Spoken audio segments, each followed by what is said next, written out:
Everybody. As you can obviously see, this is not Venice, Italy by any stretch of the imagination.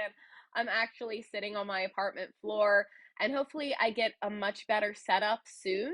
I just started this YouTube channel very recently after years and years of travel blogging, but I do have a lot of beautiful pictures of Venice that I will share in this video.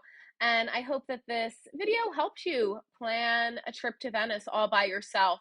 I think a lot of the time we associate Venice with this beautiful romantic city that's perfect for couples, but we really don't talk about traveling alone here. And it's totally possible to do. And you can still have a really good time and not feel lonely. So, with that being said, I would really appreciate if you would subscribe to this channel. I know it's brand new, but obviously, I would love to have you along for the ride. And hopefully, the videos get a little bit better as time goes along. It is a little bit of a learning curve. So, thanks for sticking around. Thanks for subscribing. And let's talk about everything that you can do to plan a solo trip to Venice.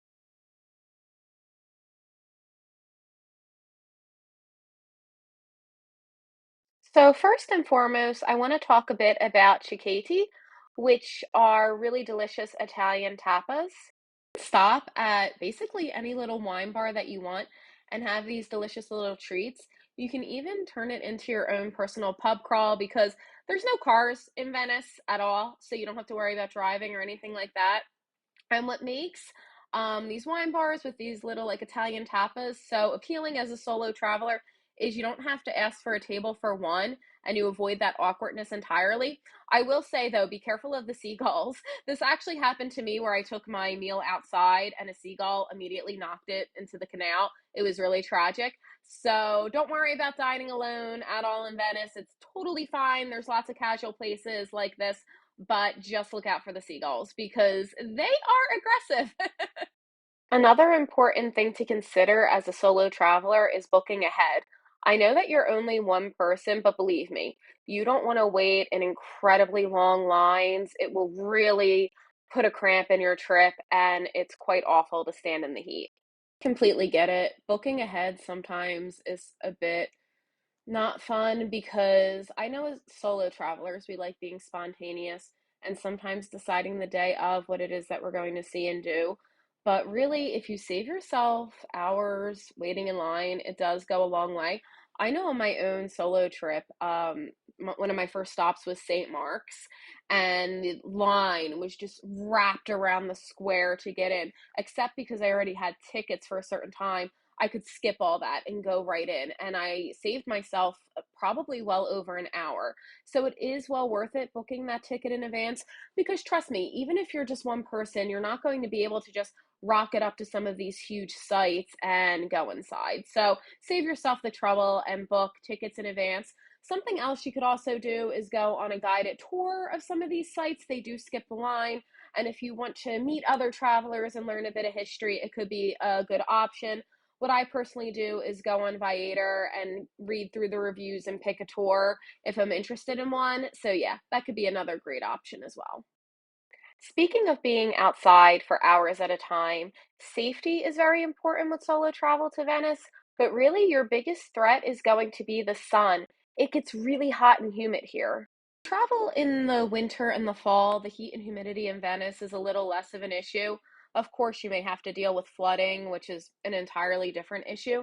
But if you're going in the summer, like I have to do because I teach, wear sunscreen, wear a hat, hydrate with water, and not just wine. You're really the only person looking out for you when you travel alone. You may meet people on your guided tour and in hostels, but your health is your responsibility, so you need to take it seriously.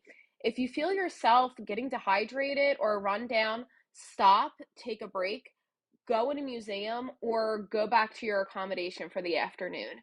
And make sure you're reading those reviews carefully.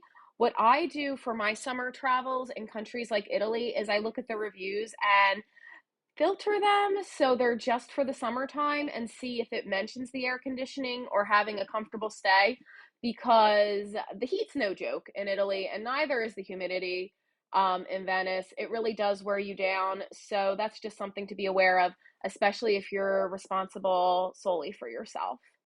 Speaking of being responsible for yourself, you're also solely responsible for the clothing that you wear in Venice. and you will miss out on some of these attractions if you show up underdressed. I'm not even exaggerating here. When I went on my solo trip, like I said, one of my first stops was St. Mark's. And while I was waiting in line, I heard one of the employers, I guess, at the Basilica scold someone in line, telling them that it was a church, not a discotheque, and they wouldn't be allowed inside.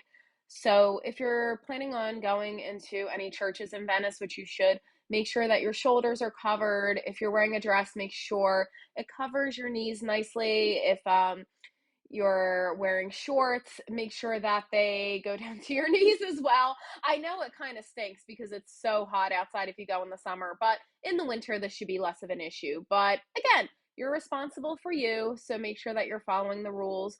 Nobody's going to take much sympathy on you because you're a solo traveler and didn't read ahead of time. So avoid the embarrassment and make sure that you pack appropriately. There are a ton of resources out there for what to pack to Venice if you're unsure of what to wear. Last but not least, don't worry about getting lost in Venice. Overwhelmingly, I found it a very safe city with plenty of other tourists, obviously. And the locals were very helpful too and willing to step in if I seemed dazed and confused. But honestly, physical safety is not too much of a concern, so feel free to get lost as much as you want. Fellow travelers, we always really like to say we enjoy getting lost. And like I said, Venice is really perfect for that. Even if you're finding yourself hopelessly lost in some of these little back lanes, just remind yourself that you're on an island and you can't walk off the island unless you go in the lagoon. So it really is excellent for just wandering. And again, there are no cars, so you don't have to really worry about looking both ways before you cross the street or any of that. And the water taxis actually make it super easy to get around if you want to enjoy a lovely boat ride, which you really should do. It's beautiful, especially around sunset. I absolutely loved it. And all in all, Venice is just awesome for solo travel. Trust me, you won't stand out as weird for traveling alone. There's tons of great tourist infrastructure in place. If you're finding yourself feeling nervous, you can book a walking tour, book a food tour, book a day trip through your hostel, and yeah, just have a great time. It's a beautiful place. I'm excited to go back one day in the future. And thanks again for sticking around and for your patience. Like I said, I'm new to YouTube, but I'm sure as I get more used to filming myself and get used to the platform, the videos will be a little more high quality, I think, I would hope. And again, if you want to subscribe for more solo travel tips, definitely do that. I would appreciate it. Take care, guys.